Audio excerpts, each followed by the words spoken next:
kapwa, tinatalikuran natin ang layunin ng ating paglikha, kundi dahil pag-ibig. Ang tao ay nilikha ng may kalayaan. Ngunit ang kalayaan din pong ito ay may kaakibat na pananagutan. Hindi tayo nilagay dito sa mundong ito upang maghari sa pamamagitan ng kasakiman, kundi upang mauna sa pamamagitan ng pag-aaruga, sa bawat punong ating pinuputol, sa bawat ilog na ating dinudumihan, at sa bawat buhay na ating binabaliwala. Mayroong tanong na pwedeng itanong sa atin o ibulong sa ating mga taingan, no? So, ito ba ang uri ng katiwalang aking nilikha? So, katulad po ng mga nabanggit sa akin din ng mga nauna, na nasa namamahala. Kung ikaw ay binigyan ng pagkakataon upang mamahala, isa itong pribilehiyo, kailangan mong tanggapin ito at gawin ng maayos upang umunlad ang bawat isa sa ating lahat. Dito din po natin maiintindihan ang kwento ng Hardin ng Eden. Alam po natin na ang Hardin ng Eden ay isang paraiso. Perpekto, payapa, sapat. Ipinagkaloob po ng Diyos ang lahat ng kailangan ng tao. Walang gutom, walang sakit, walang hirap. At nung po panahon na yun, may ugnayan ang tao sa Diyos. Ang Espiritu ng Diyos ang mananahan sa kanila. Kaya nga po dito sa ating paksa, ang Espiritu at kalikasan. Dahil noon pa man, sa Eden pa man, nasa atin na ang Espiritu at nananahan sa atin ang Espiritu ng Diyos. Ngunit dahil nga po sa tukso, sabi ng mga nabasa kanina sa gawin sa pagtalalay, nagkasala po ang ating mga ninuno na si Adan at si Eva. Noong po nagkasala sila, nakilala nila na sila'y hubog.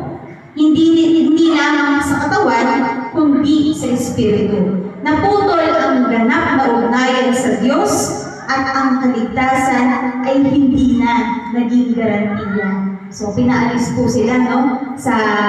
Mula ng Eden, sa paraiso ng Eden.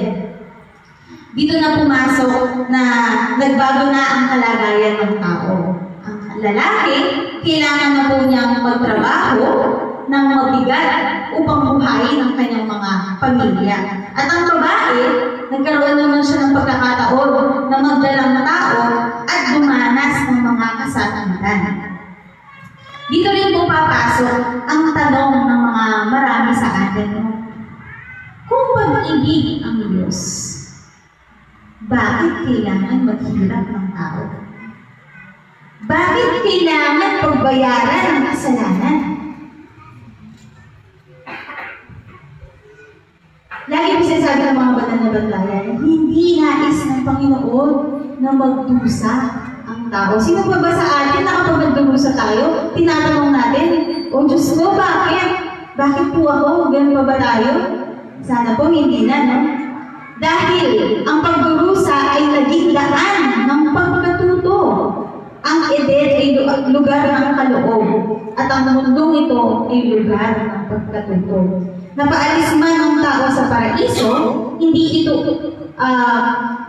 parusa upang wakasin ang tao, kundi pagkakataon upang siya'y magbago, maghanap at umunawa sa hiwaga ng kaligtasan. Mapapatunayan po ito sa aral ng Espiritismo, ang batas po ng galaw, ganting galaw. Meron silang ginawa na kasalanan na naging epekto upang ito ay kanilang pagbayaran.